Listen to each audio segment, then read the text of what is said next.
qué es exactamente un acuerdo de nivel de servicio, también denominado SLA o ANS por sus siglas en español. En este capítulo utilizaremos SLA como referencia. Un SLA es un compromiso respaldado financieramente para brindar un nivel mínimo de servicio a los clientes, y el énfasis aquí es nivel mínimo de servicio. Entonces, ¿cómo lo definimos realmente? ¿Cómo sabemos que es un nivel mínimo o no?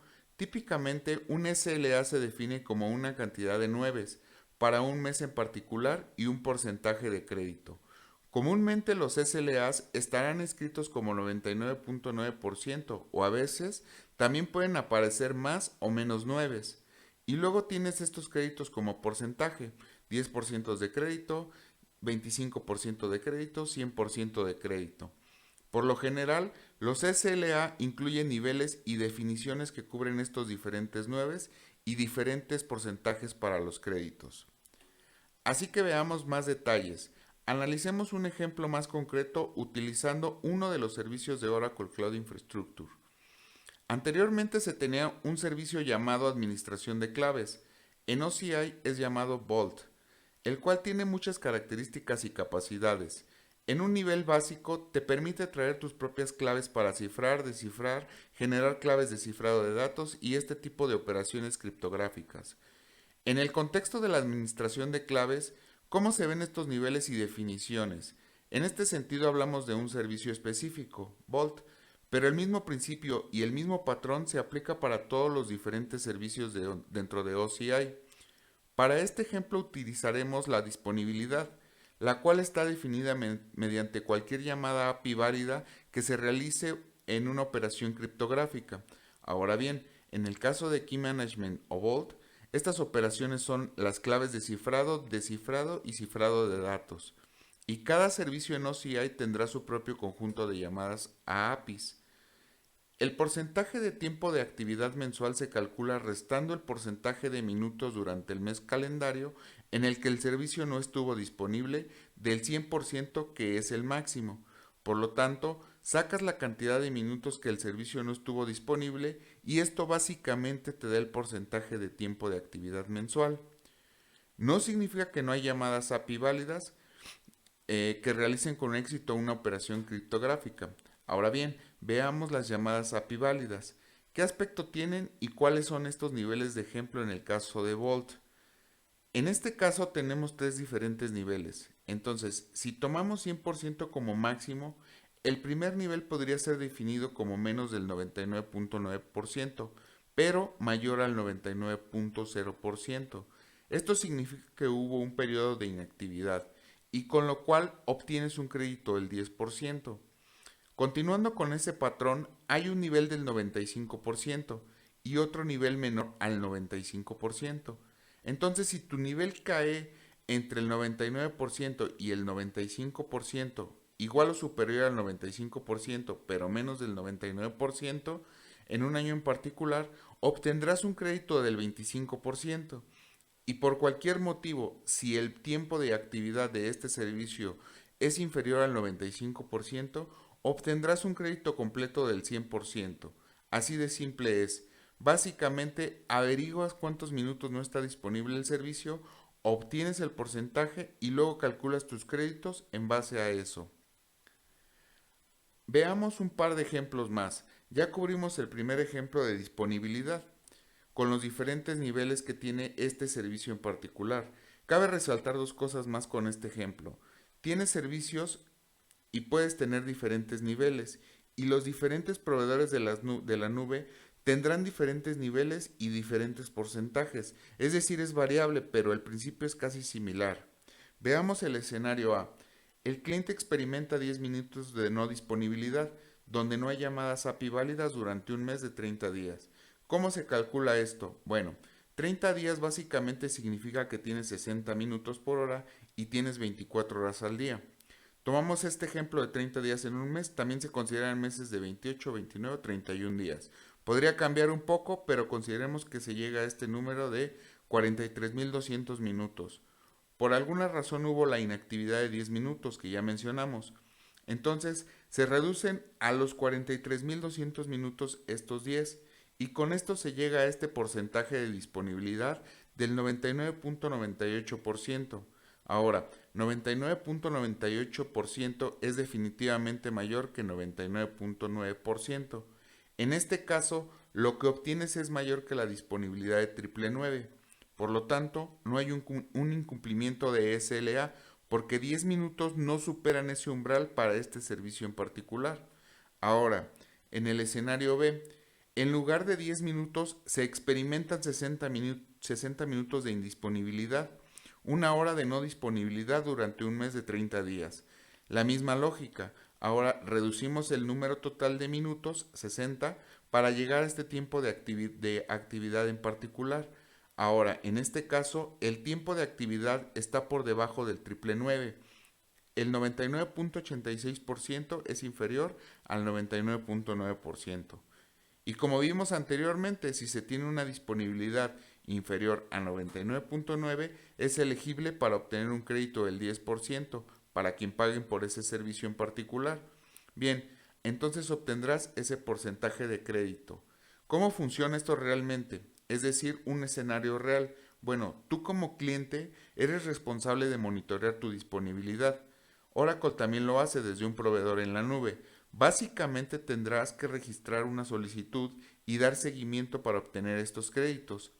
El servicio de soporte del cual te hablaré más adelante también cuenta con esta información histórica sobre cuándo el servicio no estuvo disponible, cuánto tiempo no tuvo disponibilidad cada uno de los servicios en cada una de las regiones. Tanto tú como cliente como soporte tienen estos datos. Hasta ahora mencionamos de manera genérica qué son los niveles de servicio, qué son las definiciones, qué tipo de niveles y cómo tomamos un ejemplo de un servicio OCI en particular. Vamos a profundizar acerca de los acuerdos de nivel de servicio de Oracle Cloud Infrastructure. Lo primero es que OCI ofrece SLA que cubren la disponibilidad y la capacidad de administración del rendimiento. ¿Qué significa esto realmente? Bueno, analicémoslo. La disponibilidad también se conoce como plano de datos. Básicamente significa que los servicios están en funcionamiento con compromisos de conectividad y tiempo de actividad.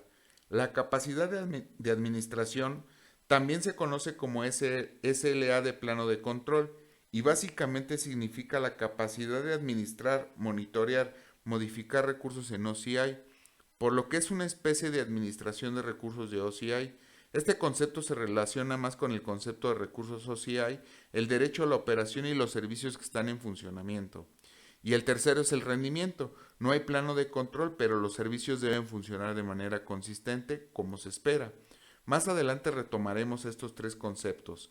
Ahora veamos una comparativa con otros proveedores o proveedores de la industria. Verás que OCI ofrece SLA en las tres dimensiones: plano de disponibilidad o datos, plano de control, capacidad de gestión y rendimiento. Y algunos de los proveedores en realidad solo ofrecen SLA en el plano de datos. ¿Qué significa esto en realidad? El plano de control y el plano de datos. Debe de quedarte claro, ya que será más fácil entender cómo se comportan los SLAs. El plano de control, como te dije antes, tiene que ver con la administración de recursos. El plano de datos sobre el uso de los recursos. En términos de la nube, tienes estos resultados denominados planos de control, plano de datos constantemente. Entonces necesitas entender cuáles son realmente. Revisemos los conceptos con un par de ejemplos rápidos. Tomemos como ejemplo el almacenamiento de objetos. Todas las llamadas a las API, es decir, tienen varias llamadas o tienes varias llamadas a las API. Supongamos que deseas crear un repositorio. La API Create Bucket será un ejemplo de un plano de control porque estás administrando un recurso. En este caso, estás creando un recurso. La operación del plano de datos sería la llamada getBucket, que te proporciona la referencia para este repositorio. De manera similar, para las funciones, que es una oferta sin servidor, la llamada a la API createFunction básicamente es un ejemplo del plano de control. La invocación de una función será un ejemplo del plano de datos, donde está utilizando un recurso. Así que recuerda, el uso es siempre plano de datos. La administración es su plano de control y esto varía según el servicio. Otro ejemplo común es el cómputo. El plano de control de cálculo en realidad depende de múltiples planos de control. ¿Por qué? Hablamos de esto en el módulo de cómputo y brevemente en el modelo de identidad. Cómputo básicamente necesita un disco de arranque donde almacena el sistema operativo. Esto significa que obtendrás una imagen específica del sistema operativo, que en realidad se obtiene del almacenamiento de objetos, porque puede tener cosas personalizadas este volumen de arranque. Obtienes también el volumen de bloques, que es donde se almacena tu sistema operativo. La red se usa básicamente para aprovisionar y conectar la NIC virtual y básicamente todas las operaciones que suceden para asignar IPs privadas, públicas o enlaces virtuales. Así es como funciona el cálculo en el plano de control. Ahora, en el plano de datos de los servicios, intentamos tener las dependencias mínimas. Por ejemplo, los planos de datos de volumen de bloques y redes son autónomos, por lo que no dependen de nada más. El plano de datos de cómputo depende de los volúmenes de bloque y planos de datos de red. Nuevamente, porque el plano de datos de red trae consigo la NIC virtual. Y el plano de datos del volumen de bloques trae el volumen de arranque y también el volumen de bloques donde se escribirán los datos. No entraremos en temas un poco más complejos, pero sí quiero brindarte una descripción general rápida de qué son los planos de control y qué son los planos de datos. Para simplificarlo, el plano de control se ocupa de la administración de recursos y el plano de datos se ocupa del uso de los recursos. Sin duda, hay preguntas frecuentes muy interesantes. Existe una página en el portal de Oracle que habla sobre cómo se diseñan los sistemas para minimizar el radio de explosión, como estos planos de control y planos de datos, cómo son autónomos dentro de un dominio de disponibilidad en una región. Te aseguro que te encontrarás detalles muy buenos en este portal de preguntas frecuentes, pero por supuesto no es necesario que te metas en ellos. Ahora veamos qué servicios de OCI tienen un SLA. Al día de hoy, todos los servicios de OCI, y aunque esta información cambia constantemente, tienen un SLA definido. En esta lámina te dejo un link al documento de Oracle para que puedas verificarlo.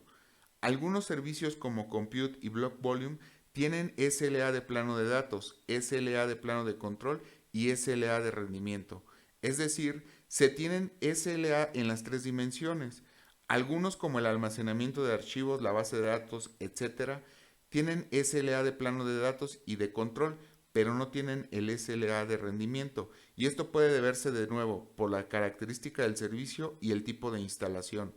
Otros ejemplos como API Gateway, Autonomous Data Warehouse, Key Management, Load Balancer, solo tienen SLA en el plano de datos. Así que ten en cuenta que el plano de datos se refiere al uso de recursos, como vimos con la gestión de claves. Cifrado, descifrado, generación de claves, descifrado. Estas son llamadas APIs básicas o estas son las llamadas API básicas que esperas de un servicio. Todos están incluidos en el plano de datos y todos tienen un SLA. Algunos están incluidos en el plano de control y rendimiento. Nuevamente, dale una revisada al PDF que te anexé en esta presentación y navega sobre los acuerdos de niveles de servicio. No olvides que constantemente se actualiza, por lo que es buena práctica usarlo directamente en el sitio.